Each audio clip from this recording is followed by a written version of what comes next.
La suite de l'histoire de Bob, vous l'avez attendue, et elle est plus sombre que vous ne l'imaginez. Après la révélation du marabout, Bob a tout compris. Le puzzle s'est assemblé dans son esprit, et chaque pièce était un fragment de malheur. Il a repensé à tous ses clients, tous ces visages souriants qui venaient chaque soir manger ses brochettes. Il a repensé à ses amis, à ses copines, à tous ceux qui l'avaient félicité pour sa réussite. Tous, sans le savoir, avaient dévoré les problèmes, les échecs et les malédictions des autres. Et les conséquences n'ont pas tardé. Dans le quartier, une vague étrange de malchance a commencé à déferler. Des gens perdirent leur travail sans raison. Des couples heureux se déchiraient du jour au lendemain. Des projets qui semblaient prometteurs s'effondraient comme des châteaux de sable. C'était subtil au début, mais la spirale infernale s'accélérait. Certains clients de Bob ont commencé à montrer des signes plus inquiétants. Il y a eu cette jeune étudiante, toujours première de sa classe, qui a commencé à rater tous ses examens. Elle disait qu'elle avait l'impression d'avoir un poids sur son étoile, que la chance l'avait abandonnée.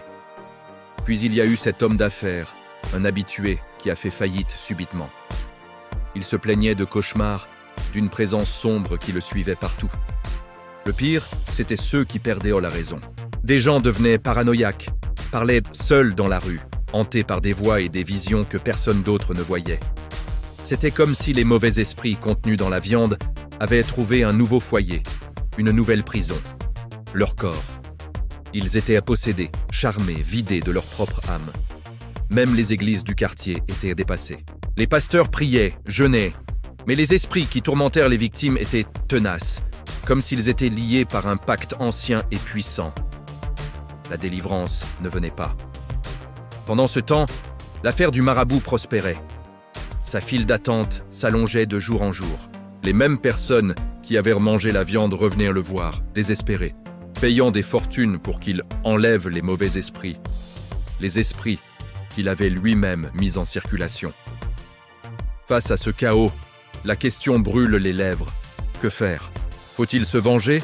Faut-il tuer ce marabout qui a empoisonné tout un quartier? Le livrer à la police, sachant que la justice des hommes ne comprend rien à ces histoires de sorts? Faut-il simplement lui interdire d'exercer? Ou alors, l'obliger à réparer son mal, peut-être en mangeant lui-même la viande de ses propres sacrifices? Cette histoire, bien que terrifiante, nous enseigne une leçon vitale. Dans la vie, la gratuité a souvent un prix caché, et la faim ne doit jamais nous faire oublier la prudence. Ce que vous mettez dans votre corps peut construire votre avenir, ou le détruire à jamais. Alors, à votre avis, quelle serait la solution? Dites-moi tout dans les commentaires. Likez. Partagez cette vidéo pour avertir un maximum de personnes, et abonnez-vous pour ne pas manquer la conclusion de cette histoire.